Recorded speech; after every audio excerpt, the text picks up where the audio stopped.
Israeli Prime Minister Benjamin Netanyahu is pushing back, saying Israel will make its, quote, own decisions in responding to Iran.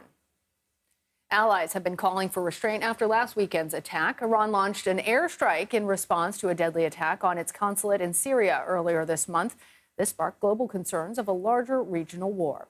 CBS News foreign correspondent Debora Patta has more from Israel. Prime Minister Benjamin Netanyahu has brushed off calls for restraint from Israel's allies as his war cabinet deliberates a response to Iran. They've all kinds of advice, he said, but I want to make it clear we will make our own decisions. There is global concern that this could spiral into a regional war and open a new front for Israel, still fighting in Gaza after more than 6 months. Every day, there are still regular airstrikes there, the latest killing 4 people after a United Nations school sheltering displaced Palestinians in the north was hit. The north has also been hardest hit by catastrophic hunger and is now hurtling towards famine. The head of the United Nations Humanitarian Aid Coordination, Andrea De Domenico, told CBS News it is urgent as the crisis is man-made and totally preventable. Lana, Errol? Deborah, thank you. CBS News contributor Robert Berger joins us now from Jerusalem with more on this. That was quite a sobering report there from our Debora Patta. Any indication as to when or how Israel might respond to Iran, considering all that it's dealing with?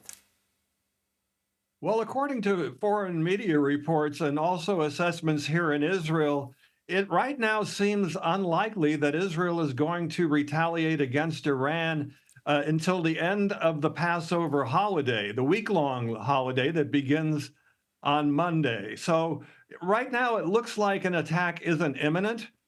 But having said that, Israel says it will respond, that this was an unprecedented attack, 300 drones and missiles, and that they have to do something in order to restore deterrence. And there are several options on the table, from a cyber attack against Iran to hitting Iranian proxies such as Hezbollah in Lebanon or militias in Syria and Iraq. And then there's the most dangerous option, which is striking back at a military facility or more than one military facility inside Iran itself. The Iranians say that if that happens, they're going to hit back even harder than they did over the weekend. So the assessment is that Israel is going to carry out some kind of limited strike that will send Iran a strong message, while not so severe as to spark a major regional war.